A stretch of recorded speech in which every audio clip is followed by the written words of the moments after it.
योग्य पिता का योग्य पुत्र था अमर सिंह। और जैसे अमर सिंह राजा बना, वापस अकबर ने उधर से हमले वापस करने शुरू किए, लेकिन अमर सिंह अधीनता स्वीकार करने वाला बंदा नहीं था। उधर अकबर की डेथ हो जाती है 1605 में। अकबर की जगह नए मुगल बादशाह आ गया जहांगीर। जहांगीर ने वापस अटैक करने शुरू किए, लेकिन फिर भी मानने के लिए अमर सिंह मानने के लिए तैयार नहीं हो रहा था। फाइनली जहांगीर ने अपने सबसे योग्य पुत्र को मेवाड़ पर हमला करने के लिए भेजा। 1613 में खुर्रम, जिसको आप शाहजहां के नाम से जानते हो, खुर्रम को हमला करने के लिए भेजा गया। खुर्रम तू जा और तू जाके देख। इस बार शाहजहां को यहां पर भेजा गया। खुर्रम आया, खुर्रम ने आके यहाँ पर जितने भी सेनापति जो आके गए थे, वो भले को युद्ध जीत के गए, युद्ध हार के गए, उन सबको बुलाया और उनको बुला के पूछा खुर्रम कि यार तुम अभी तक मेवाड़ के राजा को पकड़ क्यों नहीं पाए, अभी तक उसको अधीनता स्वीकार क्यों नहीं करवा पाए, अभी तक उसको ट्रीटी के लिए राजी क्यों नहीं कर पाए, क्या क्या रीजन है, तुम पकड़ क्यों नहीं पाते हो, हरा क्यों नहीं पाते हो उसको।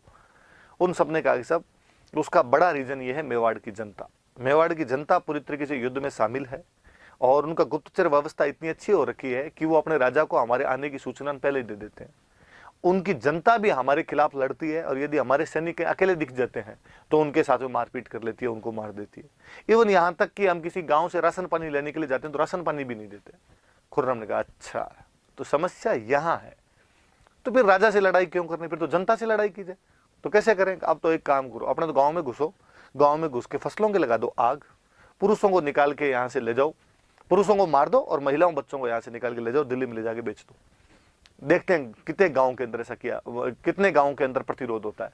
जब जनता के खिलाफ ये सब किया जाने लगा, मुगलों द्वारा नरसंसता बरती जाने लगी उनके प्रति, बहुत ही क्रूरती तरीके से उनको पकड़ पकड़ के यहाँ से बेचा जाने लगा, मारा जाने लगा, तो जनता बड़ी निराश हुई और जो जनता भाग के राजा के पास में गई। राजा से सीधा सीधा तो कौन मिले, सामंतों को जाके बताया। तो सामंतों ने अमर सिंह के जो बेटे थे कर्ण सिंह, उनसे बातचीत की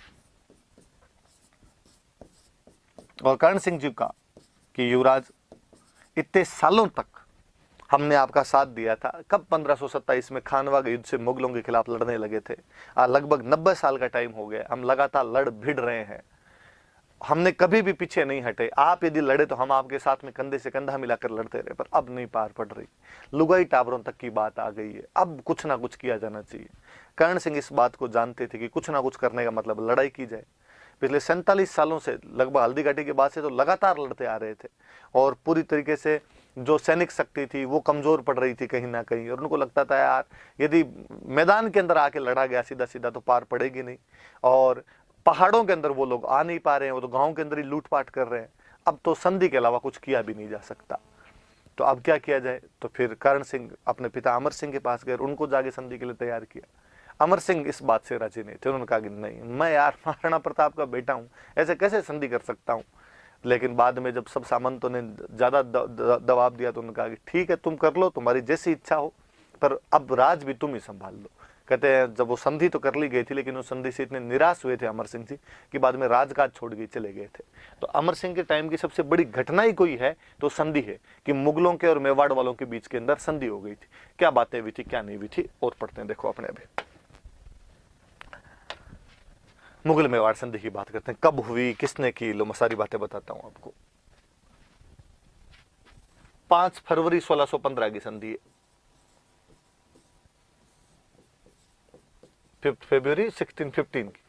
किसके बीच में होगी, तो मुगलों का राजा तो कौन है, तो मुगलों का राजा था जहांगीर, मुगल बादशाह जहांगीर था उस समय। और मेवाड़ वालों का राणा कौन है, तो मेवाड़ वालों का हम पढ़ ही रहे हैं अमर सिंह। भले आपकी इच्छा हो और भले नहीं हो, क्योंकि आपके टाइम के अंदर हो रही है इसलिए यही होगी। वैसे मुगलों की तरफ से कौन बातचीत करने के लिए कौन आया हुआ था, तो मुगलों की तरफ से बातचीत करने के लिए खुर्रम, इधर से मेवाड़ वालों की तरफ से बातचीत करने के लिए 2 बंदे गए थे। एक बंदे का नाम था शुभकरण पंवार, एक बंदा था हरिदास झाला। इन लोगों ने जाके बातचीत की थी खुर्रम से कि भाई हम संधि करने के लिए तैयार है। पर खुर्रम को जाके कहा कि संधि करने के लिए तैयार तो है, पर संधि करने के लिए हमारे राजा जी तैयार नहीं, युवराज तैयार है। तो खुर्रम ने कहा तो इससे क्या होगा, तो कि तुम्हारे संधि होती है, संधि में लफड़ा ये होता है कि जो भी राजा संधि करता है उसको मुगलों के दरबार में जाके वहां पे रहना पड़ता है, तो हमारे राजा जी दरबार के अंदर नहीं आएंगे, तो युवराज आ सकता है। खुर्रम ने कहा यार पर आज दिन तक हिंदुस्तान में हमने जिससे भी संधि की है उसमें तो राजा जी को आना पड़ा है, एक बार रुको यार, मैं एक बार पापा से पूछ लूं मेरे, वो इस बात के लिए रेडी है कि नहीं। शाहजहां ने जहांगीर के पास मैसेज किया कि मेवाड़ वाले तैयार तो है, पर ये कह रहे हमारा तो राजा नहीं आएगा और उसकी जगह पे हमारे तो युवराज आ सकता है, प्रिंस आ सकता है। जहांगीर ने कहा तुम किसी को बताना ही मत ये बात, चुपचाप हमने तो संधि कर ले, ये कलंक तो मिटे।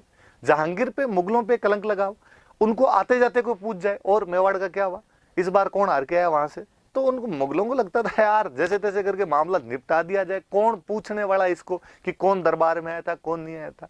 मुगलों को बेचारों को उस दिन क्या पता था, एक दिन तुम ऑनलाइन में बैठ के सब सुन रहे होंगे, तुम किताब में बैठ के पढ़ रहे होंगे कि नहीं, मेवाड़ से राजा नहीं गया था, उनकी तरफ से युवराज जाया करता था। तो मुगल मेवाड़ संधि में सबसे बड़ी बात यही तय हुई थी। जहांगीर मान गया तो संधि कर ली, सीधी सीधी सी बात कि भाई हमारी तरफ से राणा नहीं आएगा, जो किंग है वो कभी भी मुगलों के दरबार के अंदर नहीं जाएगा। तो कौन जाएगा, तो युवराज चला जाएगा, प्रिंस चला जाएगा, जो भी प्रिंस होगा वो चला जाएगा। एक जब भी हम संधि करते थे, संधि का मतलब हम दोस्त हैं, तुम्हें जरूरत पड़ेगी हम हमारी सेना भेजेंगे, हमें जरूरत पड़े तो तुम्हारी सेना भेजना। तो जब भी कोई राजा जाता था तो अपने साथ में सेना भी लेके जाया करता था। तो कहा गया मेवाड़ वाले जब भी जाएंगे, प्रिंस जब भी जाएगा तो 1000 कैवेलरी सोल्जर लेके जाएगा, 1000 घुड़सवार लेके जाएगा। ठीक है साहब।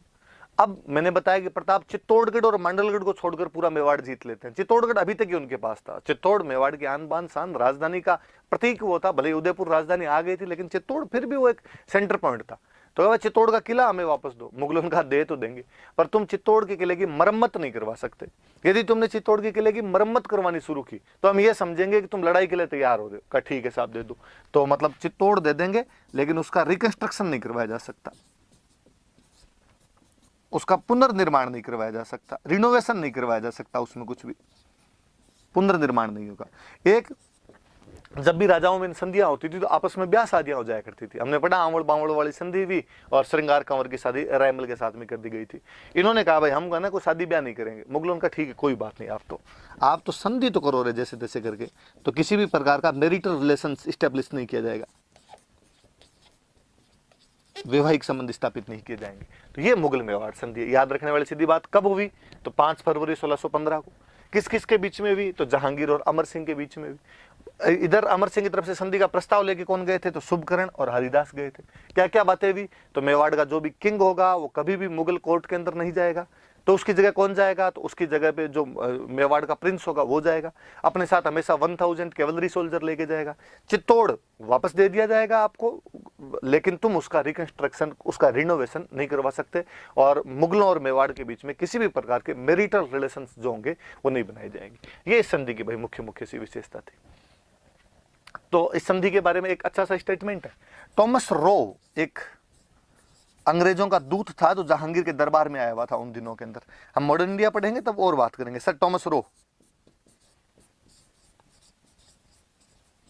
तो सर थॉमस रो इस संधि के बारे में देखता है, सुनता करता है। अब जब उसके अंदर लिखा हुआ कि मेवाड़ का राणा नहीं जाएगा, युवराज जाएगा। मेवाड़ का युवराज कौन, कर्ण सिंह। तो इस संधि के अंदर कर्ण सिंह गया था। तो पहले थोड़ी सी कर्ण सिंह वाली बात सुनो। इस संधि में कर्ण सिंह वहां पर भाग लेने के लिए, कहते हैं कर्ण सिंह जब मुगल दरबार के अंदर गया तो जहांगीर बड़ा राजी हुआ। जहांगीर खड़ा हुआ था, खड़ा होकर कर्ण सिंह को अपने गले लगाता है, अपने सबसे राइट साइड के अंदर उसको बिठाता है।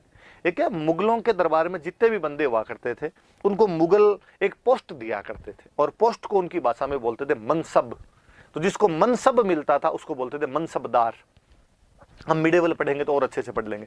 मतलब एक तरीके से वो होता था जैसे आज नहीं होते फर्स्ट ग्रेड अधिकारी, सेकंड ग्रेड अधिकारी, थर्ड ग्रेड अधिकारी ऑफिसर, तो वो वैसे होता था भाई। 1000 का मनसबदार, 2000 का मनसबदार, 3000 का मनसबदार। तो उससे आपका स्टेटस पता चलता था कि आपकी औकात क्या है। तो कहते हैं कि भाई 5000 से ऊपर के जो मनसब हुआ करते थे वो ज्यादातर मुगल शहजादों को उनको दिए जाते थे, और 5000 का मनसब बहुत बड़ा माना जाता था। पर कर्ण सिंह को जाते ही 5000 का मनसब दिया गया था।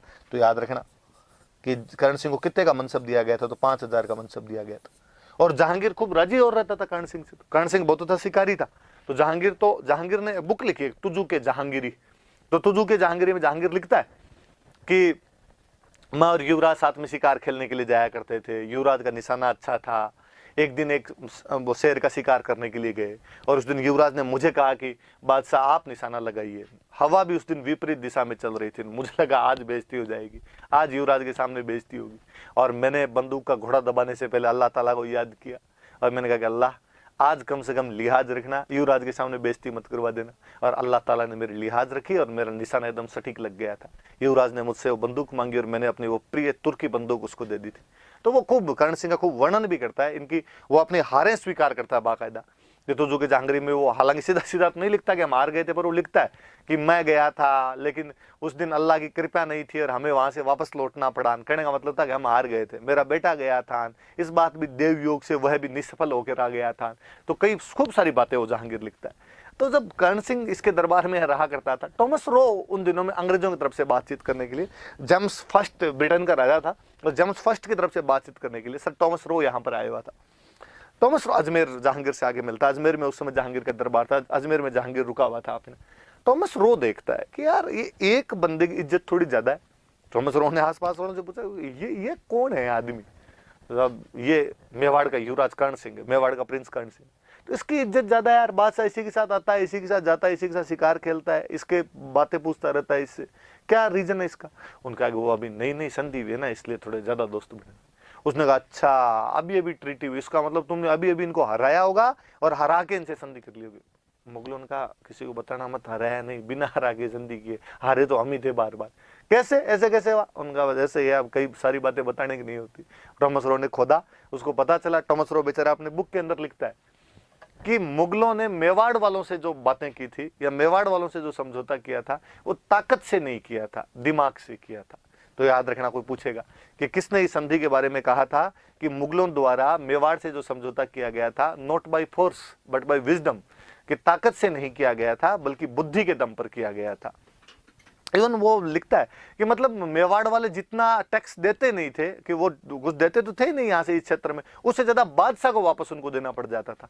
तो टॉमस रो वाला थोड़ा स्टेटमेंट ध्यान रखना कि मुगल मेवाड़ संधि है वो मुगलों ने अपने दिमाग से की थी, ना कि ताकत के बल पर की थी। तो कौन सी संधि के बारे में वैसी बातें करता है? मुगल मेवाड़ संधि के बारे में करता है। कौन गया था संधि के बाद में? तो प्रिंस कर्ण सिंह गया था।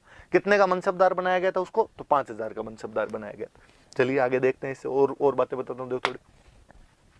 अब संधि का क्या परिणाम निकला, संधि में क्या, सीधी सी बात है, सिंपल सी दो बातें। कोई आपसे इंपैक्ट पूछ ले, इसके कॉन्सिक्वेंस पूछ ले, आपसे रिजल्ट पूछ ले इसका। एक तो हम मेवाड़ को किस लिए जानते हैं? हम मेवाड़ को संधियों के लिए याद करते हैं, मेवाड़ को उसके युद्धों के लिए, उसके संघर्ष के लिए, उसके स्ट्रगल के लिए याद किया जाता है।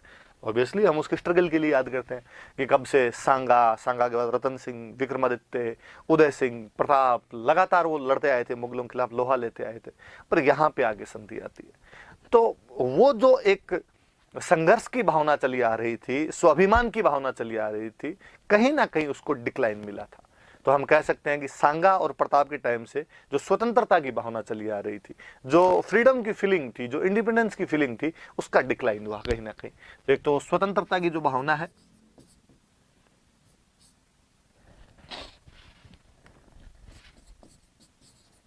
स्वतंत्रता की भावना कमजोर पड़ी, वो कहीं ना कहीं डिक्लाइन हुआ उसका। और दूसरा, जब भी कोई संधि की जाए, एक हमेशा गांठ ही बांध लेना कि मेंस में किसी संधि का महत्व लिखने के लिए आ जाए, एक बात पक्की लिखना, संधि मतलब युद्ध बंद, युद्ध बंद मतलब पीसफुल एनवायरनमेंट। और जब भी पीसफुल एनवायरनमेंट होगा तो आर्ट एंड कल्चर को हमेशा ज्यादा महत्व मिलेगा, आर्ट एंड कल्चर हमेशा प्रमोट होगी। तो आप देख लो, जब बीच में युद्धों का टाइम चल रहा था तो इतनी आर्ट एंड कल्चर मजबूत नहीं थी, लेकिन उसके अब आगे हम देखेंगे कि बार बार आर्ट एंड कल्चर ज्यादा मजबूत होती है। तो एक ये हो जाएगा साहब कि मेवाड़ में काफी सालों बाद जाके शांति व्यवस्था स्टेब्लिश होती है, पीसफुल एनवायरनमेंट स्टेब्लिश होता है। और पीसफुल एनवायरनमेंट था वो आगे किसको प्रमोट करता है? तो आर्ट एंड कल्चर को प्रमोट करता है। आर्ट एंड कल्चर को प्रमोट किया उसने। तो ये वाली मुगल मेवाड़ संधि की कोई इंपैक्ट भी पूछ ले आपसे, कॉन्सिक्वेंस पूछ ले, इंपॉर्टेंस पूछ ले, दो बातें याद रखना कि सांगा और प्रताप के समय से चली आ रही स्वतंत्रता की भावना डिक्लाइन हुई, पीसफुल एनवायरनमेंट के प्रिवेल होने से आर्ट एंड कल्चर को प्रमोशन मिला, उसको प्रमोट किया गया। अमर सिंह जी बड़े निराश हुए इस संधि के बाद में और कहते हैं अमर सिंह राजकाज छोड़ देते हैं, राजकाज छोड़ के एक जगह पे जाके रहने लग जाते हैं, नौ चौकी नाम की जगह पे जाके रहने लग गए थे। हम आगे पढ़ेंगे कि कालांतर में जब महाराणा राज सिंह बनेंगे तो उन्होंने इसी नौ चौकी नाम की जगह पर एक बहुत प्रसिद्ध झील बनवाई थी, आप सब जानते हो, राजसमंद झील का निर्माण करवाया था। तो ये भी याद रख लेना कि नौ चौकी। फिर अमर सिंह की जब डेथ हो गई थी तो अमर सिंह को बाद में आहड़ के अंदर छतरी बनाई गई थी। उदयपुर के पास में एक जगह है आहड़, वहां पर इनकी छतरी बनाई गई थी, वहां पर सैनोटाफा। अब एक बात याद रखने वाली, देखो हमने बीच में बाकी पढ़े कि सांगा की छतरी कहाँ की, मांडलगढ़। उड़ना राजकुमार पृथ्वीराज की छतरी कहाँ की, कुंभलगढ़। उदय सिंह की छतरी कहाँ की, गोगुंदा। प्रताप की छतरी कहाँ पे की, बांडोली। अब याद नहीं करना। अब मेवाड़ में जितने राणा बनेंगे उन सब की छतरियां कहाँ पर है, आहड़।